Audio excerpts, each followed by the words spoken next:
Halo semuanya, bertemu lagi dengan saya. Di video kali ini kita akan membahas tentang teknik pengintegralan yang kedua, yaitu integral parsial. Dan sebelumnya kita sudah pernah membahas tentang teknik pengintegralan yang pertama ya, yaitu integral substitusi. Nah, apa sih bedanya antara integral substitusi dan juga integral parsial? Oke, kita akan bahas lebih lanjut. Yang pertama, di sini diketahui sebuah teorema yang berbunyi integral U dV sama dengan U kali V min integral V du. Jadi ketika ada suatu fungsi kita integralkan, maka fungsi itu harus kita misalkan dulu ya, sebagai U dan juga sebagai dV. Jadi kita harus memisah antara yang U yang mana dan yang dV yang mana. Selanjutnya, kita bisa menggunakan teorema ini untuk menyelesaikan hasil integral tersebut. Jadi di sini ada U kali V, artinya jadi U yang kita misalkan tadi dikalikan dengan V diperoleh dari dV ya. Kemudian dikurangi dengan integral V du, di mana du juga diperoleh dari U. Nah, sebelumnya kita akan buktikan dulu ya, kenapa bisa terjadi rumus seperti ini atau teorema seperti ini. Jadi ini sebenarnya berasal dari kalian masih ingat ya di kalkulus diferensial yang sudah kalian pelajari di semester sebelumnya. Jadi ketika ada suatu fungsi, fungsinya itu berupa perkalian. Jadi fungsi perkaliannya di sini yang kita maksud adalah UV ya. Jadi U kali V, ketika ada fungsi U kali V, kita turunkan jadi dx, di dx kan artinya diturunkan ya. Itu hasilnya adalah U aksen V plus V aksen U gitu ya. Oke, U aksen V plus V aksen U.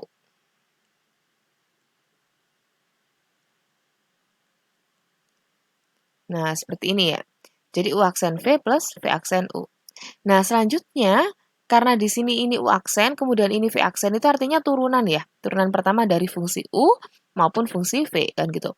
Sehingga di sini U aksennya ini bisa kita ganti dengan DU, ya kan? Sehingga di sini jadi DU dikalikan V, atau saya rubah ya, saya balik ya.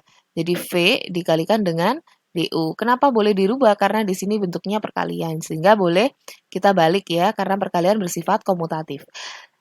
Kemudian yang sebelahnya di sini V aksen U berarti U dikalikan dengan dV. Nah, jadi seperti ini ya. Oke, tadi di sini tetap ya, di sini tetap dx U kali V. Jadi tetap turunan U kali V. Selanjutnya, karena di sini yang diminta adalah integral, maka kedua ruas kiri maupun ruas kanan saya integralkan. Jadi ini integral dx U kali V, kemudian integral V du ya. Oke, integral V du, begitu juga dengan ini ya, berarti di sini integral U dV, gitu ya. Nah, selanjutnya di sini karena integral ketemu turunan, maka identitas ya, berlaku identitas, sehingga tinggal U kali V di sini, ya kan? U kali V sama dengan integral V du ditambah integral U dV. Karena yang diminta adalah integral U dV, maka U kali V dikurangi dengan integral V du. Kenapa? Karena integral V du-nya pindah ruas ke kiri, sehingga jadi minus. Maka menghasilkan formula yang seperti ini. Bisa difahami ya? Ini untuk integral tak tentu. Nah, bagaimana kalau integral tentu? Sebenarnya sama ya. Formulanya sama, teoremanya sama. Bedanya apa? Bedanya hanya di batas. Jadi kalau integral tentu, maka ada batasnya di sini antara A sampai B. Sehingga nanti ketika kita mengintegralkan, hasil akhirnya nanti kita substitusi batas antara A sampai B. Jadi seperti itu. Nah, di sini ada beberapa hal yang perlu kita perhatikan ketika kita mengintegralkan suatu fungsi dengan menggunakan integral parsial. Yang pertama di sini dalam pemilihan atau pengambilan U, sedemikian hingga integral V du itu harus lebih mudah dikerjakan daripada integral U dV. Ya, perlu diperhatikan di sini bahwa integral V du itu harus lebih mudah dikerjakan daripada integral U dV. Kemudian, umumnya metode integral parsial ini digunakan pada integral yang mengandung fungsi logaritma atau perkalian polinom. Seperti contohnya x pangkat n, ya. Dengan fungsi trigonometri mungkin seperti contohnya di sini x kali cos x atau mungkin x pangkat n kali sin x. Juga perkalian fungsi eksponensial ya. Jadi contohnya x pangkat n kali e pangkat ax ya.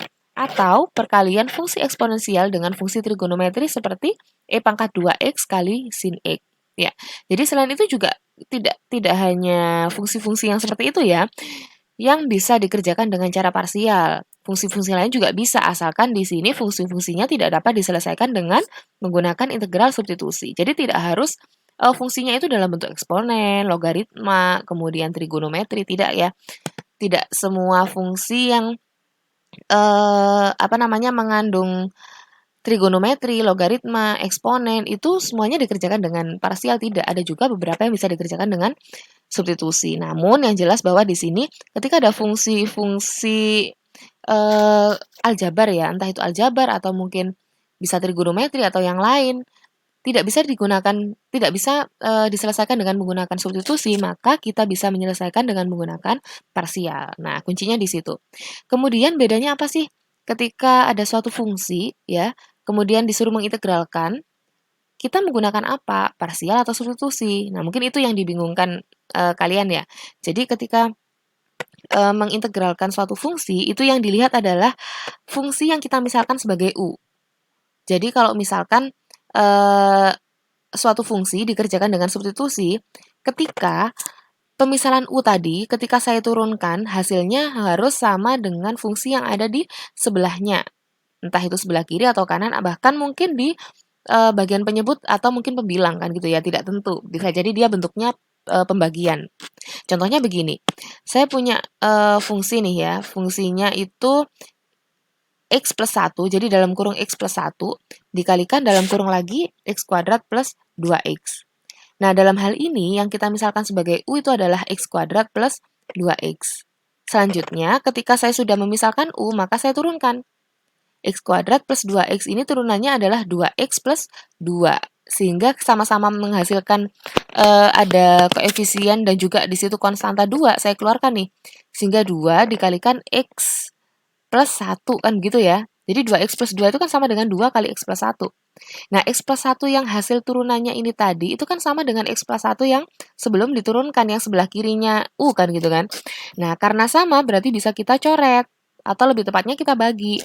Nah, berarti itu menggunakan cara substitusi. Jadi, ketika hasil turunannya itu bisa kita coret dengan fungsi yang lain yang ada di dalam fungsi tersebut, maka caranya adalah dengan menggunakan substitusi. Namun, ketika tidak bisa dicoret atau mungkin dibagi, jadi ketika sudah diturunkan, ternyata nggak bisa, di otak-atik apapun nggak bisa dicoret atau dibagi dengan fungsi yang lain, maka dia menggunakan parsial. Jadi kuncinya ada di situ ya. Tentukan dulu mana yang sebagai U, kemudian coba kalian turunkan, samakan dengan fungsi yang ada di sebelah-sebelahnya. Kalau ada yang sama berarti substitusi, kalau tidak ada yang sama berarti parsial. Selanjutnya, di sini ada contoh soal. Jadi contoh soalnya di sini integral X kali E pangkat X dx ya. Yang kita misalkan sebagai U yang mana, dv yang mana. Kenapa kok dimisalkan U sama dv? Karena tadi formulanya adalah integral U dv sama dengan U kali V min integral V du. Sehingga dari soal kita harus membentuk menjadi integral U dv. Gimana caranya? Harus terbentuk U dv. Ya, yang pertama U, kemudian yang kedua dv. Apakah harus peletakan U itu harus di awal? Karena di sini perkalian berarti boleh di belakang. Asalkan apa? Kuncinya kita memilih U itu adalah fungsi yang mudah kita turunkan, ya. U itu dipilih untuk fungsi yang mudah diturunkan. Nah, contohnya di sini nih. Jadi di sini sebagai U adalah X karena turunan X adalah 1 kan gitu ya. Oke, jadi di sini X. Kemudian yang sebagai dv adalah E pangkat X dx. Oke. Kita punya U-nya sama dengan X, kemudian DU-nya DX. Kenapa kok DU DX? Karena ketika saya menurunkan U di sini, berarti di sini juga diturunkan X-nya kan gitu ya. Sehingga saya tuliskan pakai D di situ. DU sama dengan DX. Selanjutnya DV-nya kan E pangkat X DX nih. Karena yang di teorema itu ada V-nya, berarti kita harus nyari V. Gimana mencari V dari DV? Caranya adalah diintegralkan. Jadi integral DV sama dengan integral E pangkat X dx. Ya, jadi integral E pangkat X dx itu berapa? Integral X E pangkat X dx itu adalah E pangkat X. Jadi, kalau ada fungsi X eksponen ya ini ya, E pangkat X, integral ataupun turunannya tetap sama E pangkat X. Integral dv berarti D-nya kan hilang nih, tinggal V aja. Jadi V sama dengan E pangkat X, itu V-nya. Nah, di sini ada keterangan bahwa konstanta sembarang C sebaiknya tidak perlu kita berikan dulu. Nanti setelah hasil integral diperoleh, maka kita berikan atau kita tambahkan nilai C-nya di situ. Kenapa? Karena ketika di sini saya tambahi C, ini kan sebenarnya hasil integral dari ini ya, dari dV ya. Nah, ketika saya tambahkan C, maka di sini nanti V-nya berupa E pangkat X plus C. Dan pastinya nanti ketika saya integralkan jadi CX, sedangkan di sini C itu merupakan konstanta, sehingga nanti kita berikan di akhir, gitu ya. Oke, kita tinjau satu-satu di sini. U kali V, main integral V du. Jadi U-nya apa? U-nya adalah X ya. Kemudian V-nya adalah E pangkat X ini. Kemudian integral V, V-nya E pangkat X dx. Di mana integral E pangkat X tadi tetap ya, jadi tetap di sini E pangkat X. Oke, sangat mudah sekali ya. Selanjutnya, di sini ada contoh lagi. Ada dua contoh lagi. Yang pertama adalah integral dari ln X dx. Yang sebagai U-nya adalah ln X, yang sebagai dV-nya adalah dx. Nah, ln X itu turunannya apa? Karena U adalah ln X, berarti du kan turunan dari U nih. Turunannya ln X adalah 1/X dx. Selanjutnya di sini dV sama dengan dx. Jadi ini adalah sebagai dV. Nah, integral. Jadi untuk mencari V kan diintegralkan nih. Berarti integral dV sama dengan integral dx. Ya kan? Seperti ini kan? Integral dV jadi V, integral dx jadi x. Sehingga V-nya adalah x. Tinggal kita substitusi ke sini. Jadi U kali V min integral V du, di mana U-nya adalah ln X, V-nya adalah X. Harusnya di sini ln X kali X gitu ya. Bukan berarti ln X kali X itu jadi ln X kuadrat. Ya, jadi harusnya ln X dikalikan X, di mana X-nya ini bisa maju ke depan. Jadi kenapa kok dibalik gitu ya? Karena di sini X ini X. Nanti ketika kalian tuliskan ln X kali X, jadinya ln X kuadrat. Nah, itu salah. Bisa dipahami ya? Jadi X di sini dengan X di sini berbeda. Oke, selanjutnya di sini V-nya kan X ya, kemudian du-nya adalah 1/X dx, sehingga X dikalikan 1/X, 1 kan gitu ya.